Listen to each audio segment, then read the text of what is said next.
l'industrie est au cœur de toute économie prospère. On a fait une grosse erreur il y a 10-15 ans dans un certain nombre de pays en disant on peut passer à une société post-industrielle. Regardez l'Allemagne aujourd'hui. Hein. L'Allemagne mise avant tout sur son industrie. Dans l'industrie, c'est très important. Et donc la France, malheureusement, a perdu beaucoup en termes industriels.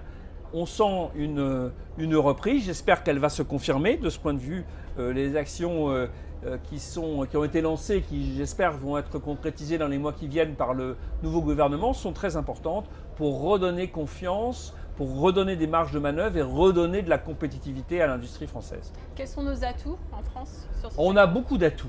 On a beaucoup d'atouts, on a une démographie qui est positive, on a beaucoup de talents. Regardez dans le domaine des nouvelles technologies, toutes vos entreprises. Hein. Ça marche beaucoup à travers ce qu'on appelle aujourd'hui des data scientists. Sur les mathématiques, les Français sont en général très bons. Il y en a plein, pas dans tous les endroits où ces nouvelles technologies se déploient.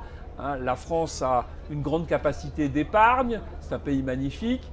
Bon, le seul sujet, je voudrais aujourd'hui, c'est que les Français ne s'aiment probablement pas assez. Je sais aussi que vous êtes un Européen convaincu. Oui. Et comment ce dynamisme économique il peut entraîner l'Europe? Alors d'abord, aujourd'hui, c'est un peu l'inverse. C'est-à-dire que c'est la France qui était un peu en retard par rapport aux autres pays d'Europe. Mais la France étant un pays très important en Europe, vous savez, la croissance en Europe, elle s'alimente. Comme on est très lié à nos partenaires, quand il y en a un qui va mieux, ça entraîne les autres. Donc si la France raccroche au peloton des pays qui sont en avance, ça va contribuer à alimenter la croissance en Europe. Vous pensez qu'on a besoin de raccrocher au peloton et qu'on fait aujourd'hui, on est encore un petit peu en dessous.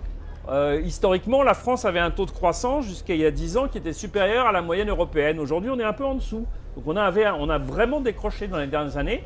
Et j'espère qu'on va recrocher rapidement. Donc ça se joue comment? Ça se joue avec le couple franco-allemand? Ça se joue, il n'y a pas qu'il y a 27 pays dans l'Union européenne, mais c'est sûr que le décrochage il a été particulièrement clair vis-à-vis de l'Allemagne dans le cours des 15 dernières années.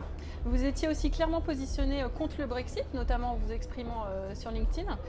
Avec le recul, la France et les grandes entreprises françaises, est-ce qu'elles peuvent en bénéficier de ce fameux Brexit? Alors il y a certains secteurs de l'économie, dans la finance, où on espère tous les pays, Francfort, Paris, Amsterdam, espèrent bénéficier des transferts depuis la City. Mais globalement, le Brexit, ce n'est pas une bonne chose. C'est une très mauvaise chose pour le pays Angleterre. De ce point de vue, ce que j'avais dit, malheureusement, arrive avec un peu de retard. C'est-à-dire que l'Angleterre va subir un choc différé économique important. Regardez le niveau de la livre, de la monnaie aujourd'hui qui est très bas. Par contre, dans ce que j'avais dit il y a un an, j'avais dit que le signal pour l'Europe, il était politiquement mauvais, c'était un signal de fragmentation. Heureusement, les dernières élections aux Pays-Bas, en France surtout, hein, ont montré que le risque politique en Europe, et le risque populiste hein, que le Brexit pouvait annoncer, il a été stoppé. Et ça, c'est une chose positive. Donc aujourd'hui, si vous voulez, je suis moins inquiet sur l'Europe politique. Je reste inquiet pour le Royaume-Uni sur le plan économique. D'ailleurs aussi sur le plan politique. On voit bien que les Anglais cherchent un peu, ils ne savent plus très bien où ils sont. Voilà. C'est pas bon pour les grandes entreprises qu'un pays aussi important que le Royaume-Uni aille mal.